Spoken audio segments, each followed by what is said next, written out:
કલ્યાણ કરતું હોય એનું પણ કલ્યાણ કરે, પવિત્ર કરતું હોય એનું પણ પવિત્ર કરે. ગંગાનો સ્વભાવ છે, માણસ પાપી થઈ અને ગંગામાં નાવા આવે તો એના પાપ ધોવાઈ જાય છે. ગંગા બધાના પાપને ધોવે, પણ ગંગાના પાપ કોણ ધોવે? તો કહે છે કે જ્યારે આ ભારત વર્ષના સાધુ સંતો ગંગામાં સ્નાન કરવા જાય ત્યારે ગંગાના પાપ ધોવાઈ જાય છે.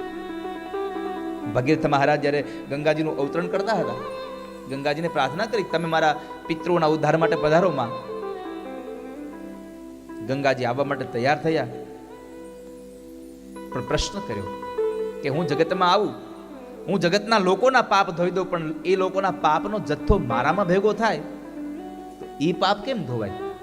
અને ત્યારે દેવોએ કહ્યું કે હે ગંગા, તમે આ ધરતી પર આવશો તો પાપીમાં પાપી મનુષ્ય પણ તમારામાં જો સ્નાન કરવા આવે તો બધા જ પાપો ધોવાઈ જશે. પણ તમારા ભેગા થયેલા પાપ, આ ભારતનો કોઈ પણ સાધુ તમારામાં સ્નાન કરશે ત્યારે તમારા પાપનો જથ્થો ધોવાઈ જશે.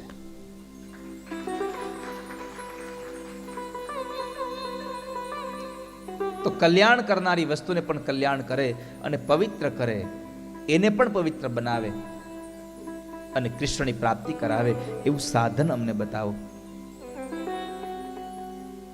તો કહે તમે ભાગવતની કથા સાંભળો. બાપજી, ભાગવતની કથા શું કામ? તો કહ્યું વેદો પ્રશ્નામ સારાં જાતા ભાગવતી કથા. વેદ અને ઉપનિષદોનો કોઈ સાર હોય તો એ ભાગવત કથા છે. માટે તમે ભાગવતની કથા સાંભળો. બાપજી, અમે ક્યાં જઈએ? તમે જ ભાગવતની કથા સંભળાવો ને. અમે ક્યાં જશું? તમે ભાગવત કથા અમને સંભળાવો. ત્યારે શૌનક ઋષિઓનો આટલો ભગવાનની કથા પ્રત્યેનો પ્રેમ જોઈ અને સુત નામના મહાપુરાણી ભાગવતની કથા કહેવા માટે થઈ અને તૈયાર થાય. પ્રીતિ શૌનક ચિત્તે તે યતો વચ્મિ વિચાર્ય ચ સર્વ સિદ્ધાંત નિષ્પન્નમ સંસાર ભયનાશનમ. સંસારના ભયમાંથી નાશ કરે એવી કથા હું તમને સંભળાવું છું. સાવધાન થઈને સાંભળજો. સાવધાન તયા સુનો. આપ સાવધાન હોકર સુન લે. જ્યાં સુધી જીવનમાં તમે સાવધાન નહીં થઈ જાઓ ત્યાં સુધી વાલા ભક્તો તમને વિશ્રામનો ક્યારેય પણ આદેશ થવાનો નથી. આપણે 15મી ઓગસ્ટ 26મી જાન્યુઆરી જ્યારે આપણા રાષ્ટ્રીય ધ્વજને સલામી આપવા જઈએ ત્યારે ત્યાંથી એક ઉદ્ગાર સંભળાય આપણને, સાવધાન. અને સાવધાન થયા પછી વિશ્રામ. તો એ સાવધાન અને વિશ્રામનો જે એક સમન્વય, માણસ સાવધાન થઈ જાય. તો અહીંયા કહ્યું સાવધાન તયા શૃણુ. તમે સાવધાન થઈને સાંભળો. હું તમને કથા કઈ બતાવું, પણ તમે એમાં પ્રીતિ રાખજો. પ્રીત વગરનું તમને આ કથામાં તમને આનંદ નહીં મળે.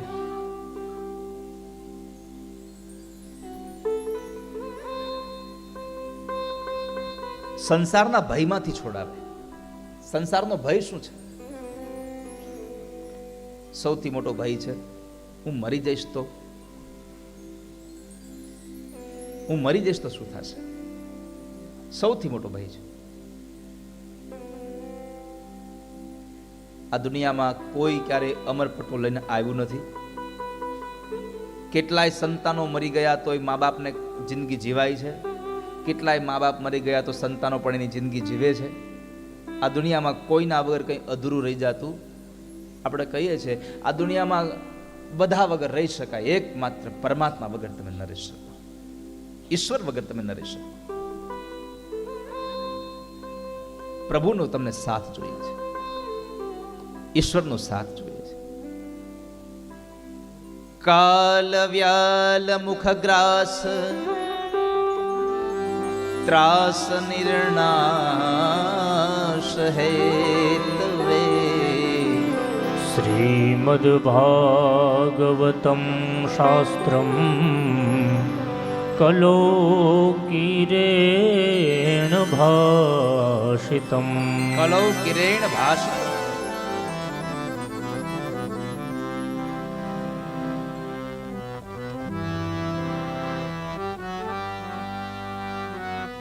કીર એટલે પોપટ. અને અહીંયા સુખદેવજી મહારાજ જે ગાય છે એને તમે સાંભળો તો તમારા મૃત્યુના ભયમાંથી તમે છૂટી જશો.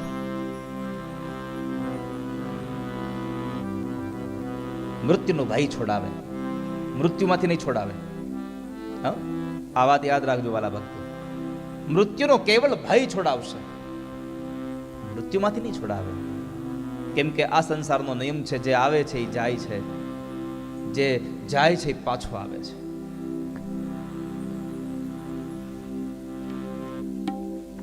પરમાત્મા સૌને મોકલે છે, પરમાત્મા સૌને બોલાવે છે. નિમિત્ત માત્ર આપણે બનીએ છીએ કોઈના કોઈ સાધનથી, બાકી તો પરમાત્મા જ આ સંસારમાં મોકલે છે અને એ જ સંસારમાંથી ફરી પાછા બોલાવી લે.